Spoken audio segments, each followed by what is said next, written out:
Good morning, it's your boy Jake Goble, Orange Cactus Coffee, back at it again with another Black Oak Coffee Roasters coffee.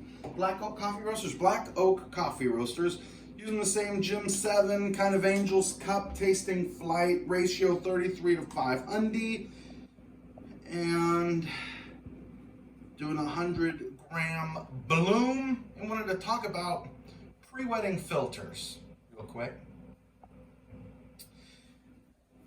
As I do my dirty, what do I call this again? The dirty swirly. The dirty swirly, that's right. I'm telling you, the brain is gone this morning. Not that it's ever really 100% there. Brain just kind of checks out and floats off and does whatever it wants. But I wanted to talk about pre-wetting. Over on the YouTubes, I had somebody say pre-wet? How do you pre-wet something? If you wet it, doesn't mean that that's wet? Which makes sense. It's, I don't know where the term came from, but you rinse the filter first. So you make it wet, which is not a pre-wet, it's a wetting. So you wet the filter and then you put the coffee in.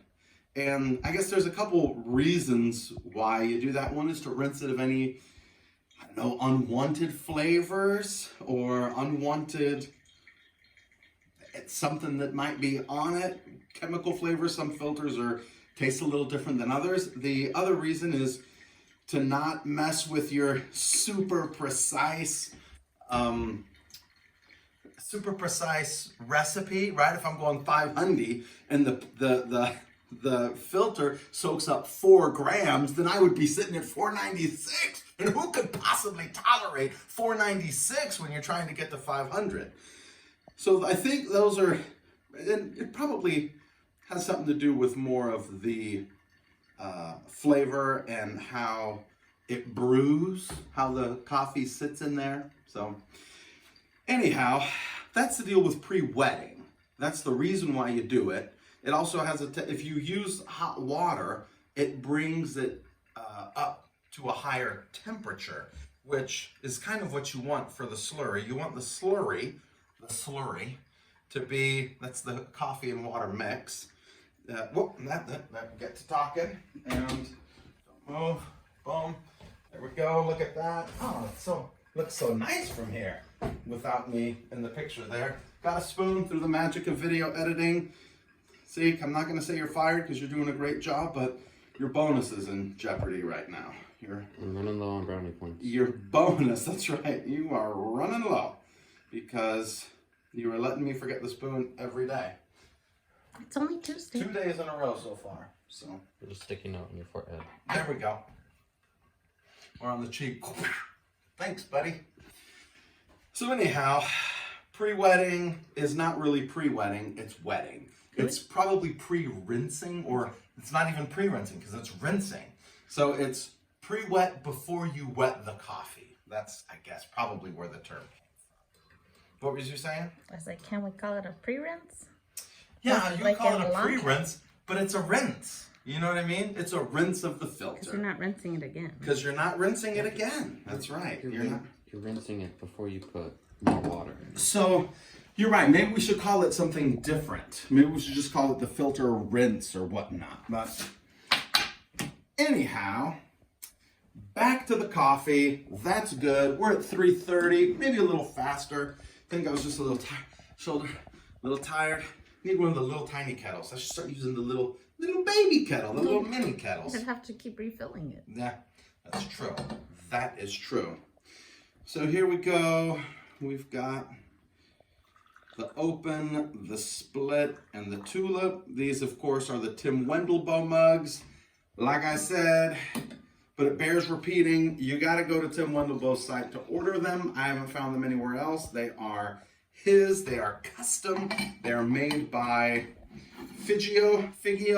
I don't know. I don't speak Norwegian, but it's Figjo. Figjo. Norway. I did say Norway, right? Norway? Yeah, Norwegian. They're Norwegian. They're awesome. And here, this coffee is not from Norway. It is from Black Oak Coffee. But this is from Nariño Unión in Colombia. Brown sugar, baker's chocolate, and cacao, not cocoa. Not cocoa, friends. It's cacao. You're welcome.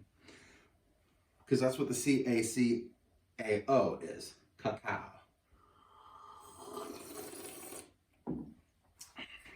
Ooh, that is nice. It is, it's like a base. It's almost like when Mikey used to roast. Come on, Mikey, let's get it back going again. When Mikey used to roast, we used to have the saguaro. And this is, man, this is right in there. It's like it would pair well with cream and sugar, but you don't need it. That's how sweet it is.